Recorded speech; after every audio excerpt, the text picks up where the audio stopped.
Shri Ram Jai Ram Jai Jai Ram Om Shri Ram Jai Ram Jai Jai Ram Om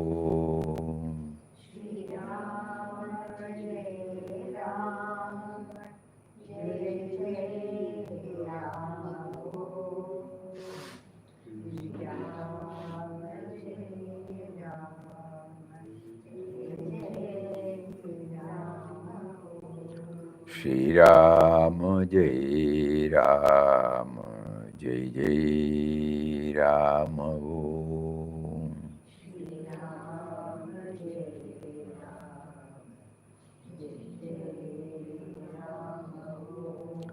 Shri Ram Jai Ram Jai Jai Ram Om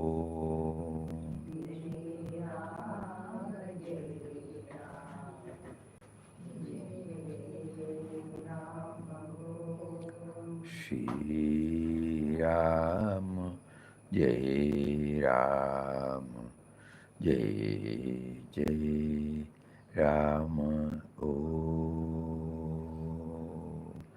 Hari Om to everybody. Hari Om, Pranam Swamiji. Pranam, pranam.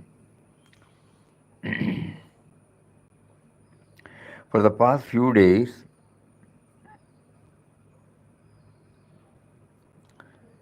Papa was hammering as to how we have to develop the mindset to derive the fullest benefit from Mauna session.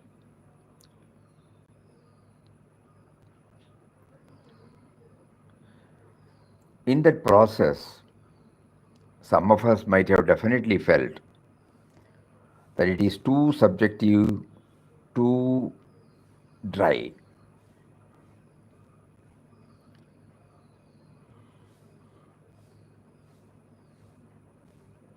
So today we will read what he says about bhakti, and then we can try to combine, so that in those of us who have got a temperament towards more and more on the devotional aspect, they can also take the benefit of this Mauna session.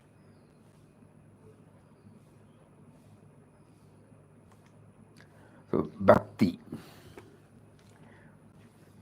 Bhakti is the adoration of the Supreme Lord of the universe beyond everything else in the world. Not that what we have termed as bhakti, Right from our childhood, we develop devotion towards our Ishtadevata. We chant his glories, we offer pujas. There is an emotional binding, attachment with the person and the image.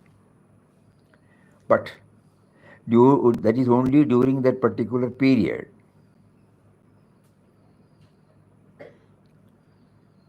As soon as the session is over, the me and mine is intact.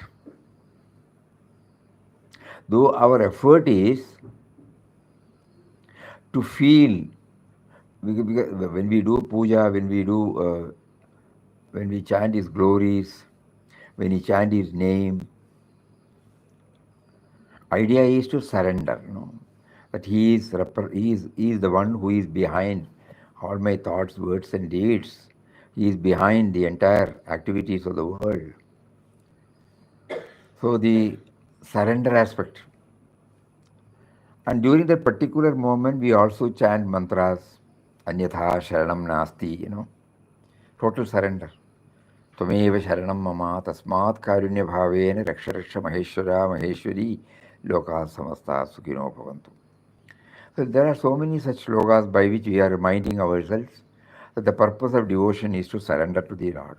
But actually, what happens is, as soon as the program is over, the me and mine which was reciting this, which wanted to surrender everything, is back again, totally oblivious of our commitment.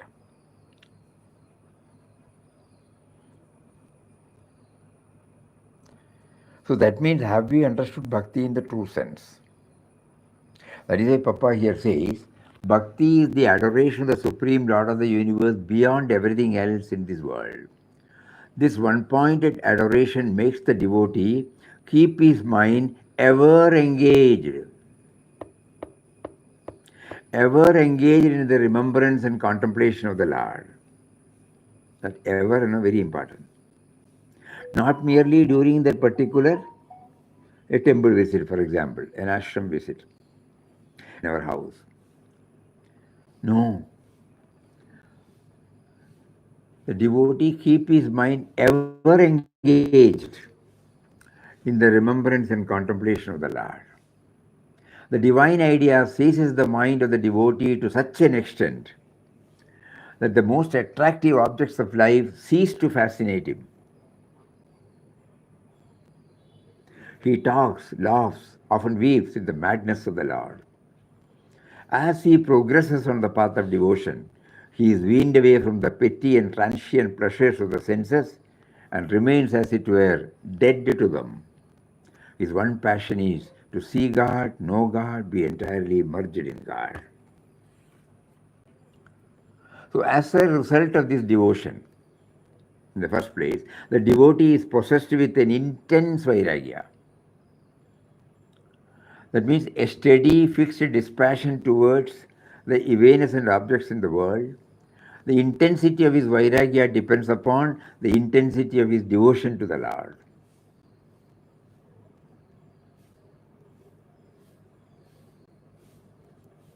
Now we understand.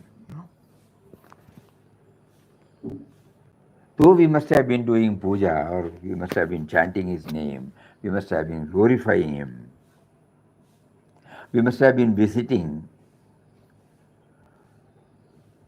places of worship, and we derive some joy out of it. It is nowhere near the real bhakti.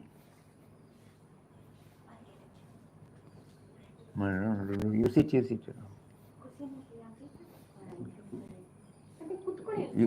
You can take the chair, or you sit here. You sit here now.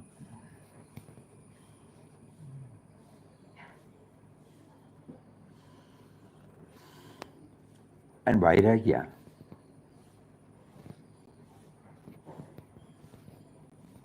We never deny any creature comforts to us. Think about it, please.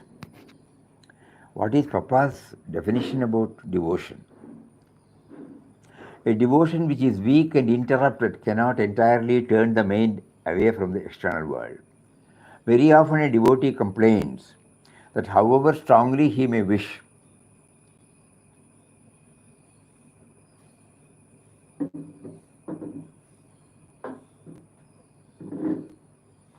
he cannot fix his thoughts in the continuous remembrance of the Lord, and that his mind is wandering toward the objects of the senses.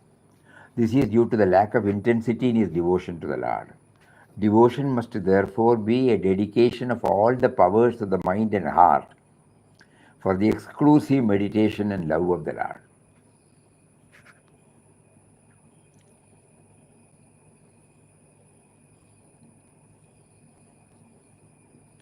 Devotion must therefore be a dedication of all the powers of the mind and heart for the exclusive meditation and love of the Lord.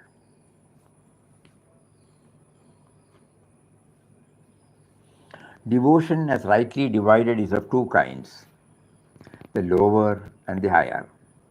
In the lower form of devotion, the devotee looks for guidance and concentration from outside and primarily attaches himself to the society of saints who have realized fully the greatness and glory of the Lord.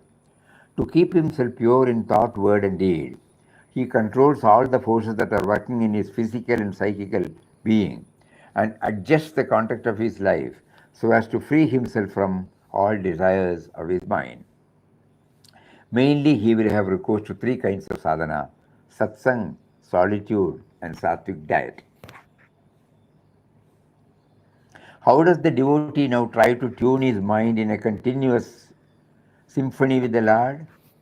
It must be admitted that every remembrance signifies bringing into the mind the name and qualities of the person or object remembered. A prolonged remembrance means a sustained fixity of the thought on the name and attributes of the person or object. For the devotee, the Lord becomes the one great object of ceaseless remembrance, which is attained by an unbroken repetition of his sweet and all-powerful name, and bringing at the same time the mind his sublime glories and attributes.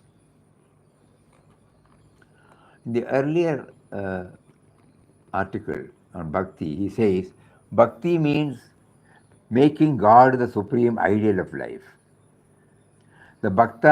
For the bhakta, there is no other thought but of him, no other ambition but to attain him. His mind runs towards God through a ceaseless flow of remembrance.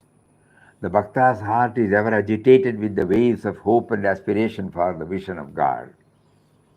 His restless nature, besides urging him to dwell constantly in the thought of God, directs his steps to the feet of saints and drives him from place to place on a visit to noted shrines. As the child, away from its mother, is stricken with anguish and sorrow for the sight of her, so the Bhakta insistently weeps with the longing for the darshan of God. He finds life dry and tasteless until he meets his supreme beloved. The more he meditates and contemplates upon the great attributes of God, the more he begins to feel his own littleness and unworthiness and prays to his beloved to elevate, enlighten, purify him so as to make him fit to be accepted as his child and servant. For the Bhakta, God is the very embodiment of love, compassion, forgiveness, and grace. He visualizes his God in the recesses of his heart. He surrenders completely in thought, word, and deed to his beloved and adores him with an unflinching devotion. By a constant meditation of the Lord, the Bhakta imbibes into his own being the divine attributes, ultimately reaching a status of perfect union and oneness with him. Compassion, mercy, and love now illumine the nature and therefore all actions of the Bhakta. He becomes the very image of God. For the impurities and weaknesses having been removed by the grace of the Lord, he stands revealed as the very Sun of Truth, radiating all around him the rays of love, kindness, and peace.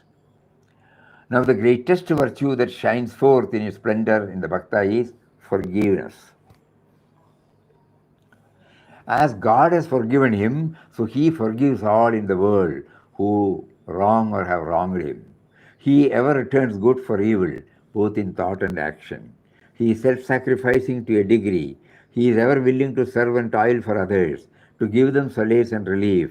He loves all with an equal vision, be he a friend or foe, rich or poor, good or wicked, high or low, wise or ignorant. He endures peacefully ignominy and persecution and gives himself away in every manner for the good of others. He is ever contented, ever pure, ever cheerful. He is unassuming, humble in all he does. He recognizes God as all in all. He experiences God seated in his heart as causing by his power all movements in the world. He beholds and feels God's presence everywhere. Verily, he always lives and moves in God and is very the being of God.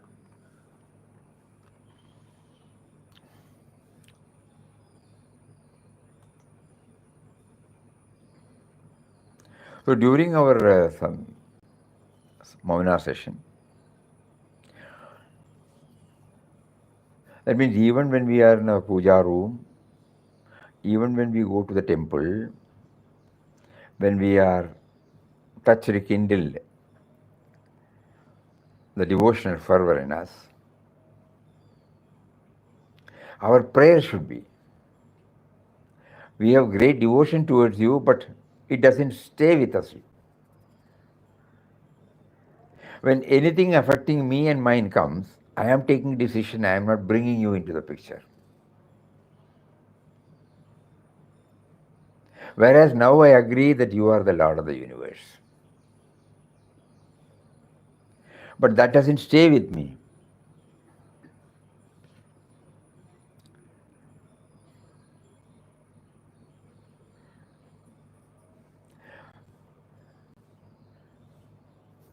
So whichever path we follow, it does not matter.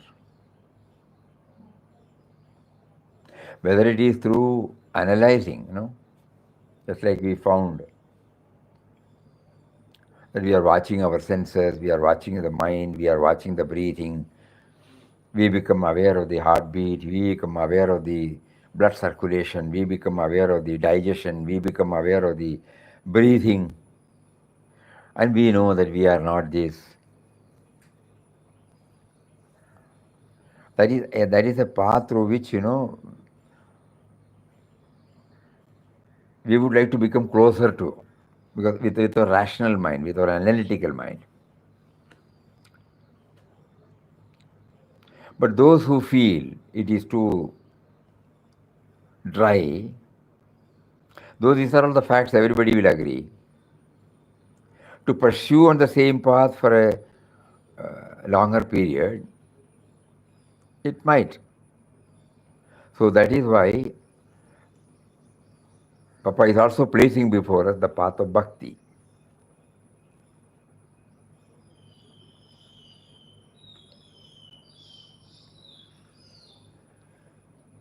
We only add something, that's all.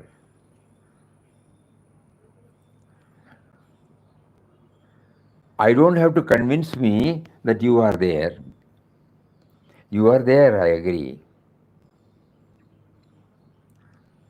But this recognition of yours as they are the Lord of the universe, it doesn't stay with me. I may be talking about my visit to the great temple, the wonderful experience I had there. But after that, immediately, even while I am explaining, somebody comes and says something which is not to my liking. What happens? I immediately react from the me and mind level. Though in all our archanas, pujas, our glorification, we keep on hammering this, that you are behind everything, you are behind everything, you are behind everything. Without you, I don't exist. Please.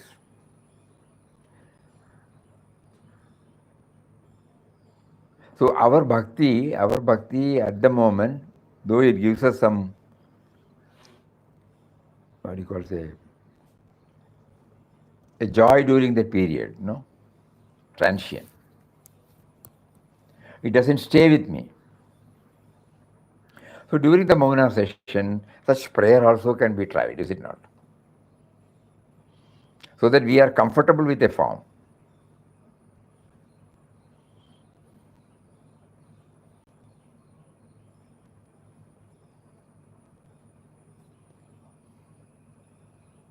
Papa was, as Vittal Rao, he had Lord Krishna as the Ishtadevata. And as he started progressing in his spiritual journey, he used to have the vision. He elaborately explains about it. At the same time, he prays. What did he say that? We will see.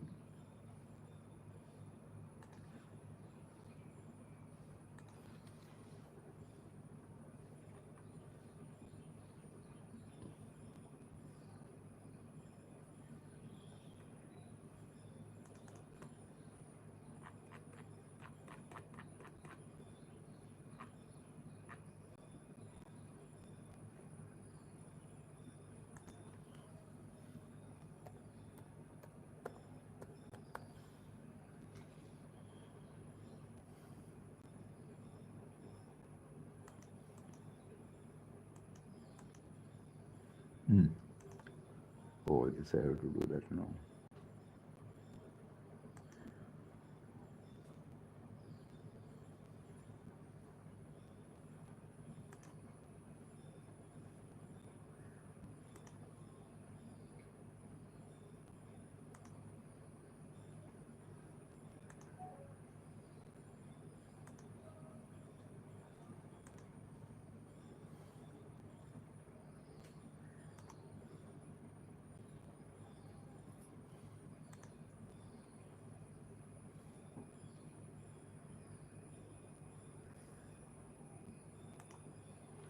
There was a vision. The boy Krishna was seen dancing, playing upon his flute. He was slender, blue in color, except a yellowish cloth worn round his waist.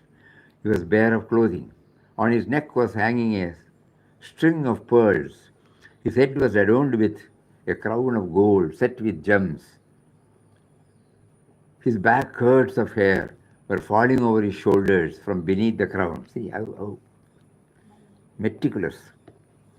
There were gold bracelets on his arm, gold belt set with gems around his upper arms. The flute was of gold, and at both ends it were hanging clusters of pearls, strung on red silk thread. Pah. His ankles were adorned with bangles made of gold. His face, Sri Krishna's face, there was a heavenly glow upon it. Oh, the look of them was simply bewitching, enchanting. The lips, those sweet, charming lips, were smiling. What a smile that can draw to him all the worlds. His cheeks, oh, how soft, radiant are those cheeks. The reflection of these enchanting eyes and of the smile of those charming lips was dancing on these lovely cheeks. Those half-opened blood-red lips were revealing the finest set of milk-white teeth.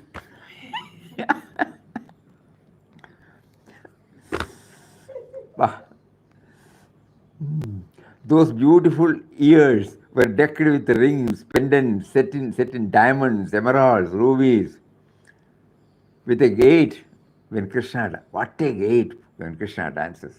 He is swimming on the air. Oh, the sweetness of the music that was coming out of that blessed flute. It sent thrills after thrills of unutterable bliss into the soul of the hearer. Altogether, he was a veritable personification of the most heavenly music. Ecstasy, bliss, and love seemed to have assumed human form.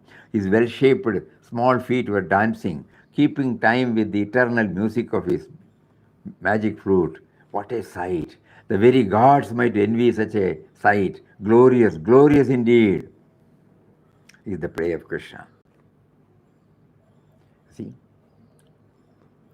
Then about Buddha, about Mahatma Gandhi, then somewhere he says, I don't want. Then Papa chanted and said, so that means, he has got that vision. It is not that, he is only on the path of knowledge. And then he was able to convert that form worship of that form into the formless worship. Whether it is here or there.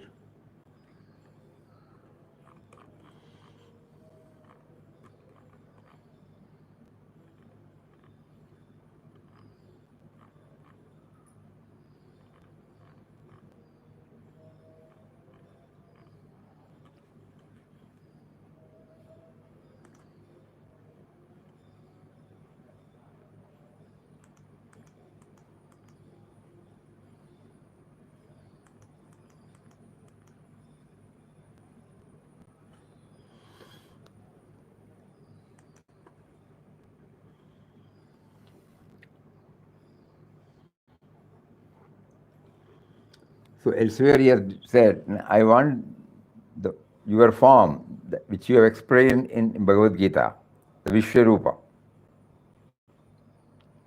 So through the form, he was able to transcend the form, go beyond the form. After that, he has not mentioned. And when he was on the spiritual path, in dead earnest, he gave that subtle and mysterious power as Ram only.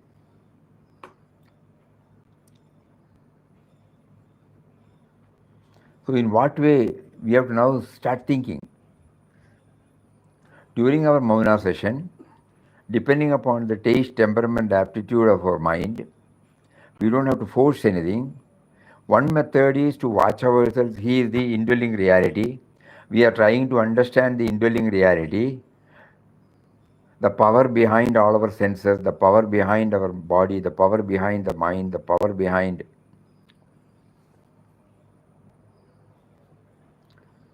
everything. And to understand, initially to understand him as the life force, consciousness, intelligence, that is one path. Suppose if it is too dry and too heavy, then we choose another method, which is what is called this bhakti. That means developing a devotion to that power through a form, okay. It can be in the form of an Ishtadevata or a guru. and then we try to transcend that form. Just like how he made Mataji to transcend the form, because she was originally or initially attached to the form of Papa. And later on she started identifying everything as Papa. When she took the permission from Papa, Papa asked whether you mean this form or that Nirguna Nirakar. Then immediately she said, I mean that. What you name as Ram. And then she was able to reach the height. And at the same time, she was also conscious that he is there in every form. And through this form, through the beloved Papa Swami Ramdas's form, she was touched, rekindled, and awakened. So she retained that reverence to the form. At the same time, she was connecting always with the formless aspect. So these are the two aspects which they have placed before us. So during our Mamana session, that is now, it is slowly now becoming clearer to us. Day after tomorrow is beloved Papa's Samadhi day, 9th day. On that day, whoever is here, we can also observe a couple of hours Mamana session.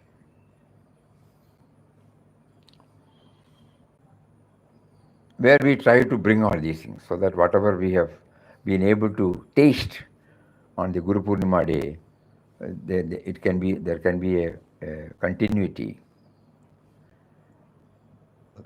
1 or 2 hours, everybody can decide. Either in the bhajan hall, the crowd is not there much. We don't have to go anywhere.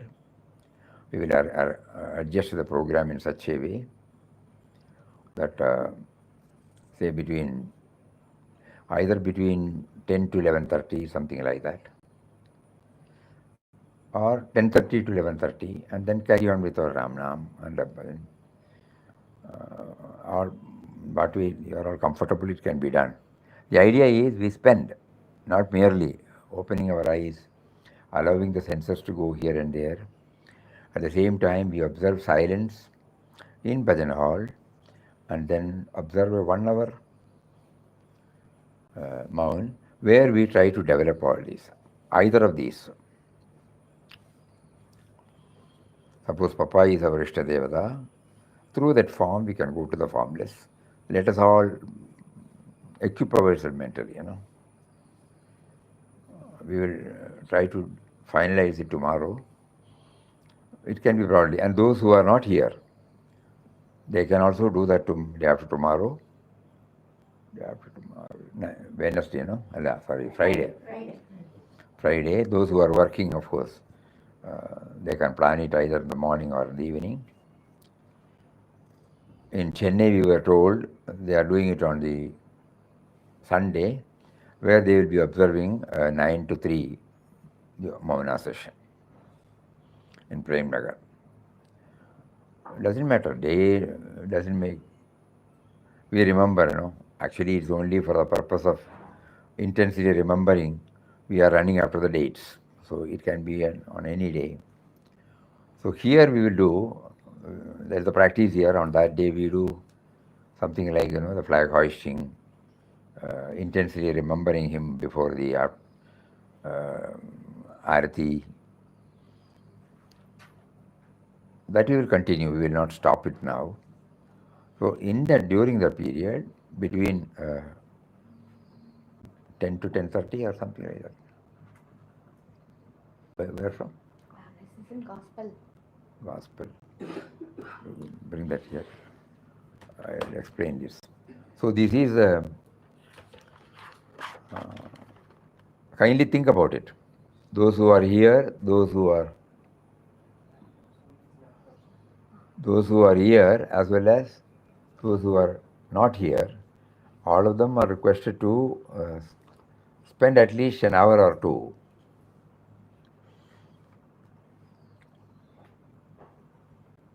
on the various aspects of this, so that we are we are not out of touch with this discipline called Mauna session. Actually, every day 5 to 10 minutes, you can put it here, no? Everybody can read. It is here. It's You, in Gospel. Third part. Please hold on. In which book? Third part. Gospel.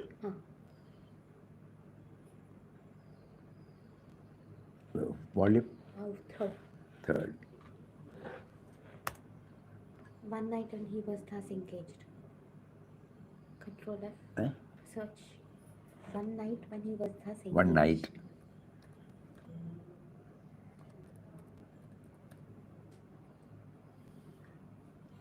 One night around 1 minute. when he was thus engaged. There are 5, you know. Next. You had a dream next morning? Next. No. There was a sepoy? No. Next. Before one night when you were thus Thus engaged.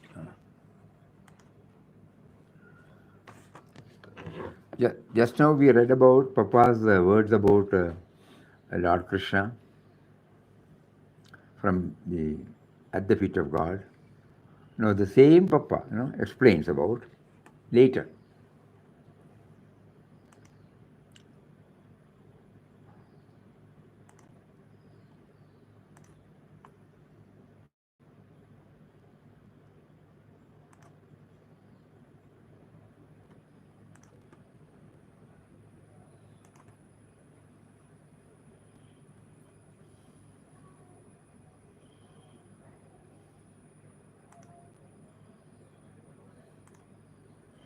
Before Ramdas left Mangalore on his wandering life, it was usual with him to sit up the whole night of chanting of God's name.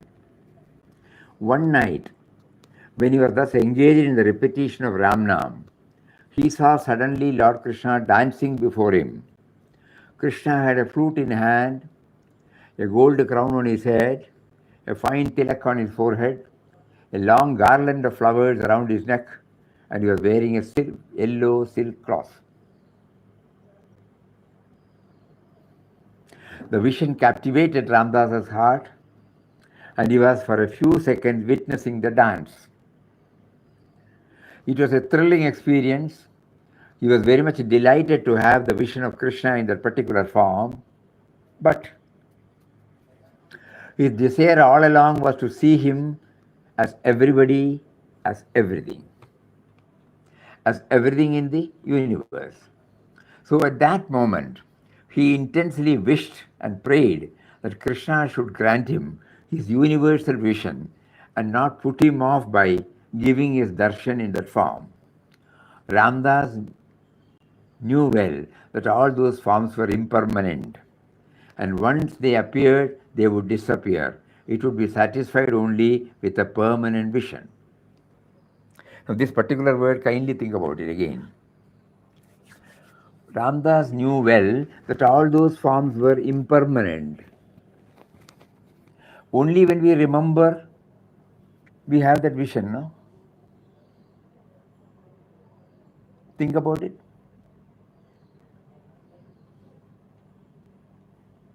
We people who develop love for our Ishtadevata, we remember only, we have his vision only when we remember him, no? Either when we go to the temple or sitting in a place and we remember him. So that is why he said he is not always with us. When once they appear, they would disappear. He would be satisfied only with a permanent vision.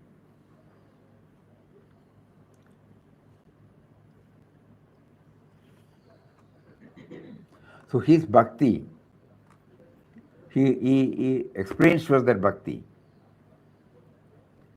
He intensely wished and prayed that Krishna should grant him his universal vision and not put him off by giving his darshan in that form. And he got it.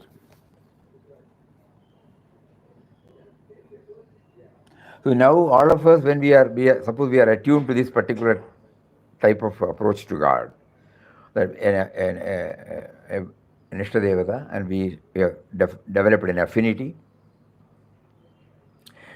we find inexplicable joy when we remember him. Now we are praying to him. This you give us only when I remember you. Otherwise, you are not there with me. I want that remembrance to be with me throughout, so that I don't miss you at all.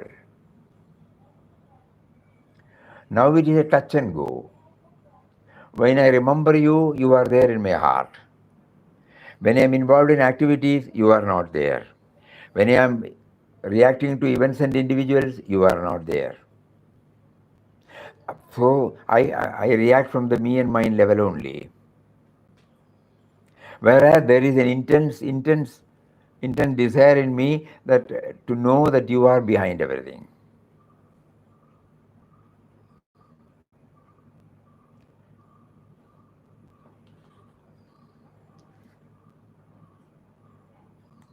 So these two methods,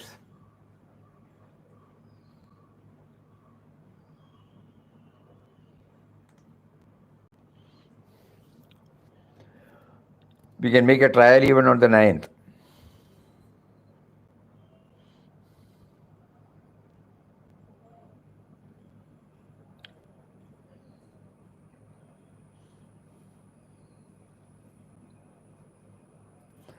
We will sit and then pray to him.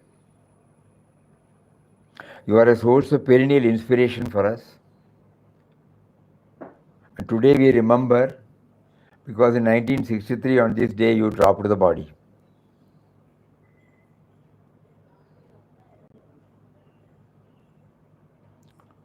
61 years back. After that, we did not have the privilege of seeing you in your body. But then, the moment why are we observing this Mahasamadhi day? We are observing the Mahasamadhi day for the values, for the ideal he stood or he lived. So we again start thinking, he stood for the universal vision and spreading the universal love and service. Anything and everywhere, it was universal, cosmic, not individualistic. So when I must reach that state, I have been drawn by him. Though under the banner of remembering him, I do so many things, but the net result is that he is still a distant reality to me. So on this day, on your Samadhi day, kindly enable me to feel your presence always.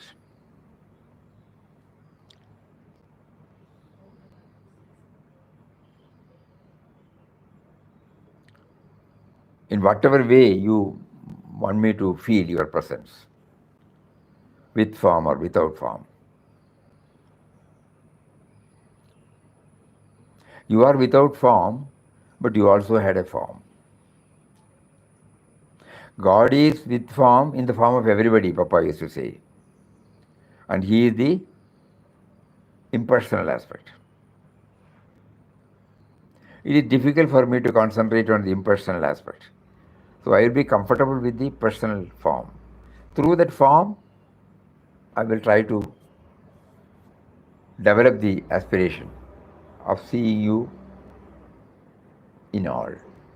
Kindly help me. You have given me this thought to me. Even this very thought has been given to me by you only.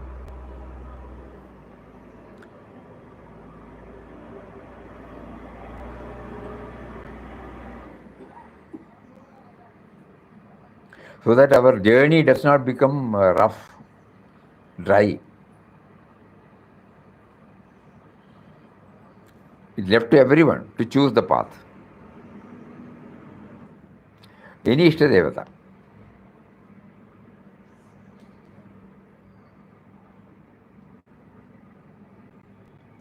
If the former one, about which we are elaborately discussing, that we try to watch our senses, We try to watch our mind, intellect. We try to watch our body. We try to watch our breathing. And we are convinced that the me and mine has no role in any of these things. Only with that power the me and mine exists. But the me and mine is not aware of this power. So enable me to do that. I am chanting your name so that I remember you. And today I have set apart so many hours for this purpose, as directed by you. That also you should know. As directed by you. You prompted me to sit for this Bhavana session, and then kindly now enabled me to do it. By myself, I cannot do it. If it was possible, I would have already done it. So guide me from minute to minute, second to second, and enable me to reach, to become aware of your presence. One method. Another method is through form. The same thing, we say we have some avalambana, some support. Knowing well that the form is transient.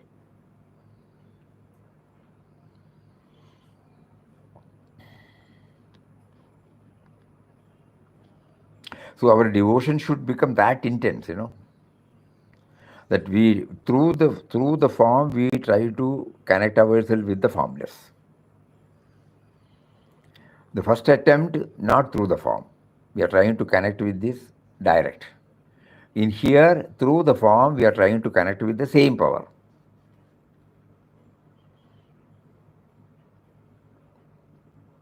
So when we say Tvameva Mata cha Pita Tvameva, Tvameva Bandhu cha Sakha Tvameva, Tvameva Vidya Dravidam Tvameva, Tvameva Sarvam Mama Deva Deva.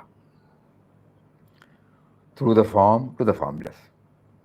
Without form, everything is relevant.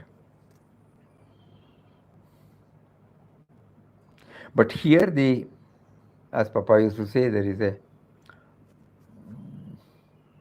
softness, smoothness, that's all. It depends upon our mindset. So today he made us to know what exactly bhakti is, Exclusive love for him. That's called bhakti. Not the bhakti as we have defined. That is why we are unable to know.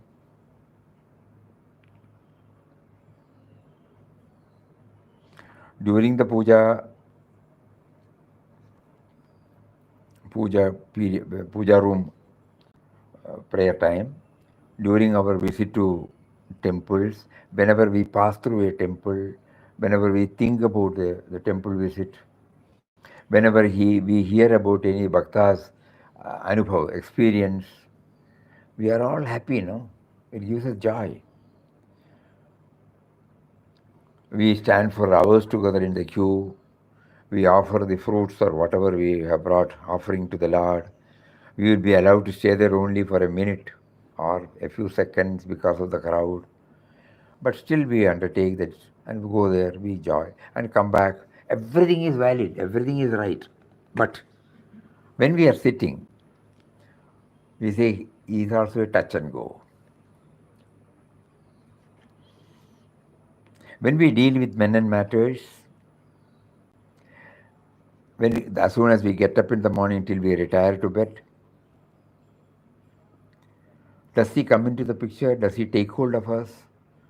Is there an attempt on our part to hand over the reins of our life to him?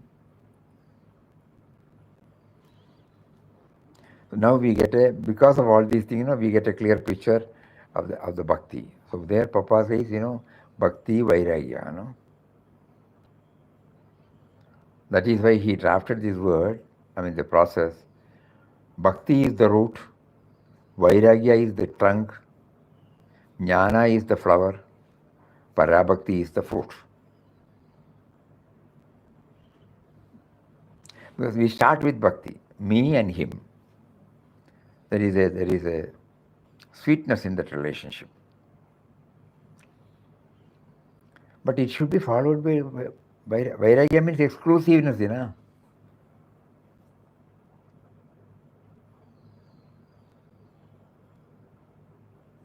In our case, there is no exclusiveness. We cannot. Suppose we plan for a visit to some temple. First, we book for the accommodation. No, we cannot compromise any of our creature comforts. It is not exclusive. With all that, we will also have the vision. We arrange everything, you know. So the exclusiveness is not there. So we should have a clear picture about bhakti.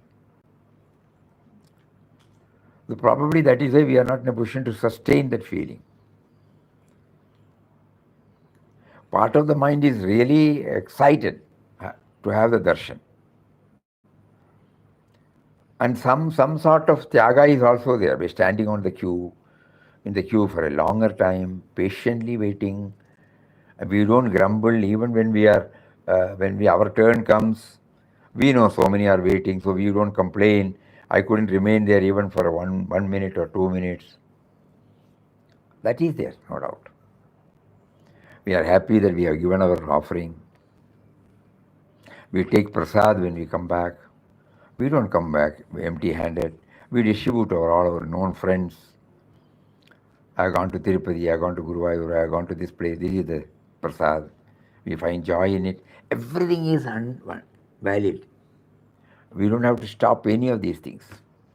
But we have to add one more, that during this time, yes, you are very much within my mind. But after that, when I deal with men and matters, you are not there. So kindly enable me to sustain the same bhakti as much as possible, and then throughout my life, throughout my waking period. So let these thoughts, we can choose now. We can choose during our Mauna session whatever we feel like. Idea is to remember him. Idea is to train our mind to hand over lock, stock and barrel of our individuality. That should be clear. And he has facilitated us so many things till this moment. But we have not been able to consolidate our earnings. So the Mauna session offers us an opportunity to consolidate our earnings.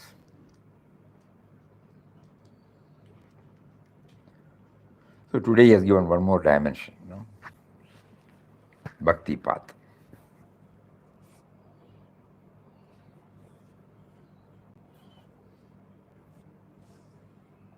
And the walking meditation and the seva meditation time also enables us to see him in different forms and enable us to dedicate ourselves physically also during that period.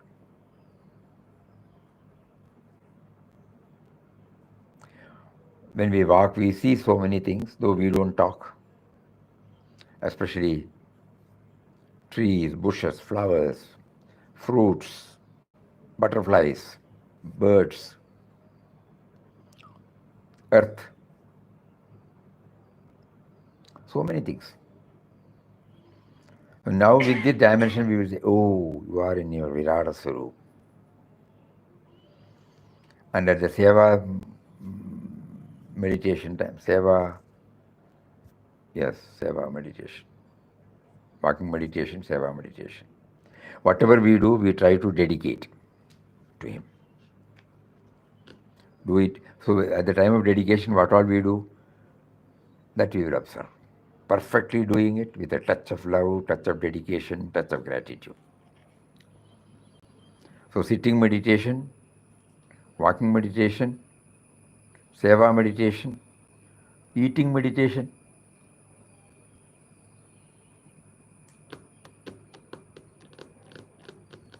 Kindly think about it. There could be many. These are the two things which now he is making us to ponder over. Each one is... Swamiji, why do you always say that we have to see God in ourselves first and then only in others? I didn't understand that. Need not, whatever you are comfortable with, you carry on. No, our question was, why should we see God in ourselves before we see? That's what I'm telling. If that is bothering you, you can leave and find out your own path, Why we were told that we should see, unless I experience something, will I be able to see the same thing in others? The sense of otherness there, We don't have to impose anything just because somebody said. So many options Papa has given so far through so many sources. Now the time has come before us to opt to choose our own method, suiting to our equipment. Normally in Vipassana camps, the word God is not brought. It's only watching. Because the outcome need not be defined. People who go there for 8 days or 9 days or 10 days, at a stretch from evening, they don't talk throughout this day. They sit, and walking meditation may also be there. Some seva meditation may be there, we don't know. And only after some days, we will start hearing the inspiring words of the master, Goenkaji. Otherwise, absolutely no. He doesn't say this is the only one. But the outcome of it will slowly lead us to something more than that. First of all, it gives us the control. It gives us the period of training. So similarly, our Mahatma said, first you see God in yourself, and then only you will be able to see in others. So that, unless and until we undergo a practice and realize this, how will I? I may be giving a tall talk about so many things, but if you have not tasted if I have not tasted, if I am only passing on my intellectual knowledge, it will not impress. Why we are still holding on to Papa? Every word of his has come from his experience. So unless we taste, all of us are tasting. Don't think we have not tasted. But it doesn't stay for a longer time. You also love people. You are also compassionate towards others. You also would like to help others. Why? What is that? There is something, stretching even to a stranger. You are stretching yourself to some creation, but it doesn't stay longer, and it identifies from the me and mine level, individual to individual level. So here we have been asked to see the indwelling reality, who has facilitated us to develop this. So that is why we have been told that first to see in yourself, then only you will be able to see in others. But at the same time, Papa clearly gives us this word. Whatever is okay for us, we should choose. Because whatever we do, that is also by his prompting, That is why as many creation, as many paths.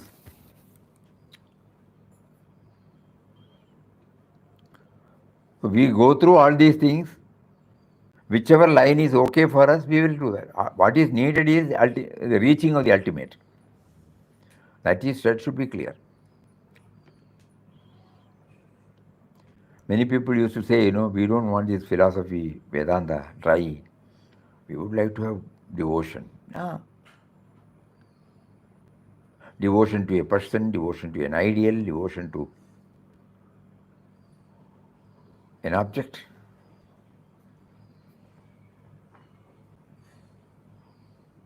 Through that object, they connect themselves to even a photo of Papa, It is man-made, Through that we try to connect ourselves. So whatever way, we should be very. Papa has given us 100% democratic rights. 100%. You choose your own way. His words are, don't try to put yourself in somebody's mold. Specifically he says. So nobody says we should follow this, we should follow that. Be your own.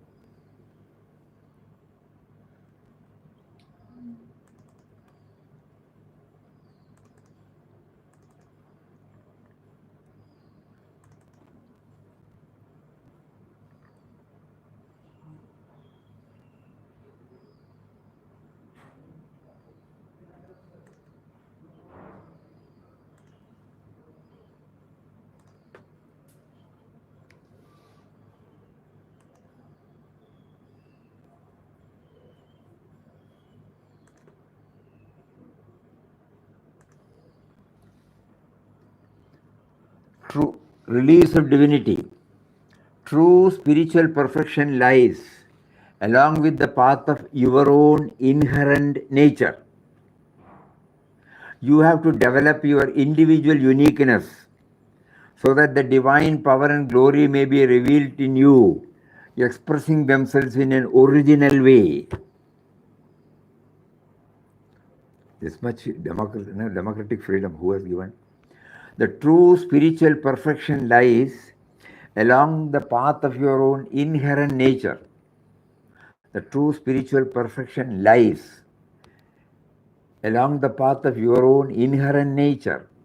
You have to develop your individual uniqueness so that the divine power and glory may be revealed in you, expressing themselves in an original way, not as conveyed by somebody. You ought to be a creator of new thoughts and actions. When you are walking on the path of the divine, you are fired with the zeal of adventure and you go to meet the goal of your quest according to your own inborn nature.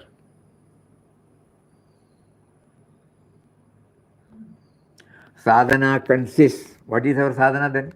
Sadhana consists in removing the obstacles that are found in your nature so that you can spontaneously reveal the eternal truth of your being.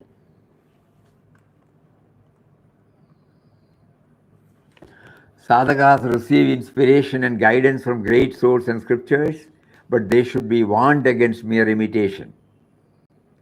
The world judges the lives illumined with the divine radiance by common tests and standards.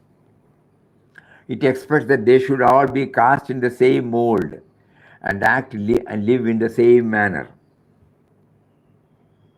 The Guru and Shishya, You are asked to do a particular thing or not to do because some great saint in the past did or did not do. If you express your creativity, you are told you have departed from the traditional path. Then he says about the pearlfish. And finally, the mistake is to squeeze life into a set and traditional mold instead of permitting it to expand and manifest its splendor in its own way. The object of sadhana is to release life from limitations with which it is bound. It is a process of elimination of the impurities, stiffness and narrowness that have clogged your being and the revealment of divine knowledge, power and love so that you may shine as a unique expression of truth. Every now and then we have to remind, Papa does not want us to blindly follow anything. Initially we have to follow. And then when we find the doors are not opening, then we find some other doors. Finally, we find the key is within us and we open a locked door and then we enjoy it. Because everyone is unique, so everyone's approach also has to be unique.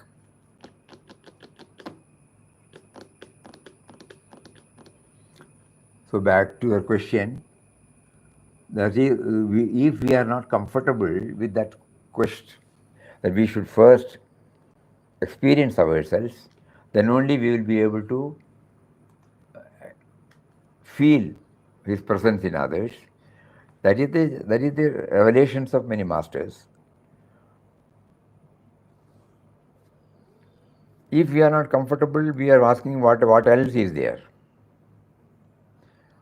and then we choose that path.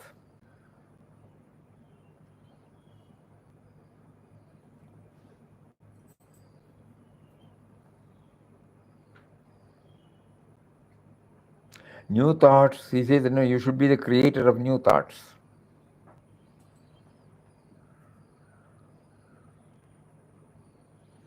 Every saint, every realized soul brings out his own revelations,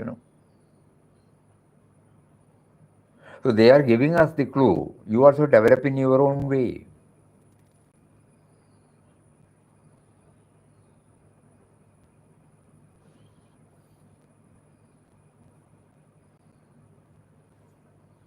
And just for the answering sake, why did they say that first you should realize? Unless we realize it in ourselves, we will not be able to feel it in others. Because we are here, body, mind, intellect, equipment, a sense of individuality is there, life force is there, everything is there. Unless I identify him inside, I will not be identifying another person coming before me. So first I must have the direct experience of his presence within. Then only I will be able to feel that he is also walking, he is also functioning as an individual because of this power. Then later on we will also see the other species, and we will also see the inert insentient segments. Like that, we will slowly spread. So from first man to man, and then man to another kingdom, animal kingdom, then vegetable kingdom, then inert insentient kingdom, like that. So first I should know what is this called God, what is this factor that is called the common thread in all of us. This is for the sake of answering. Because when we answer, it may not make sense, but only when we go through that, it makes sense. We will understand the meaning of Sutre, Manigana, Iva, all those things will come to us.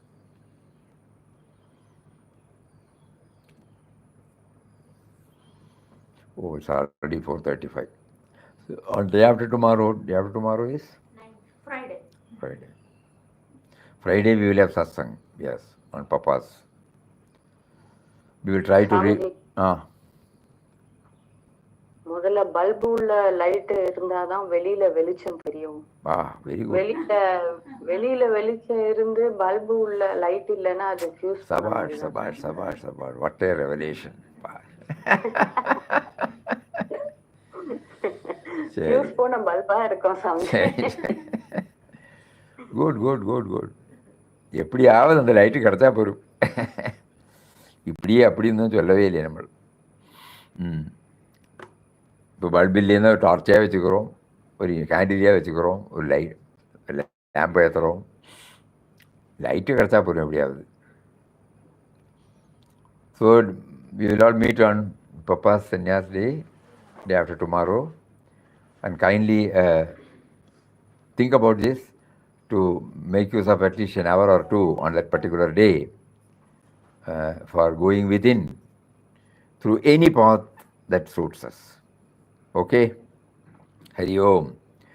Om Shri Ram Jai Ram Jai Jai Ram.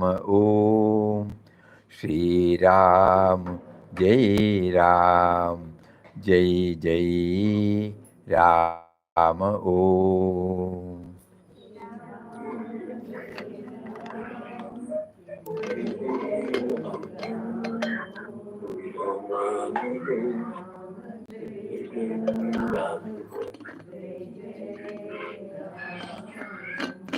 Shri Ram Jai Ram Jai Jai Ram Om Shri Ram Jai Ram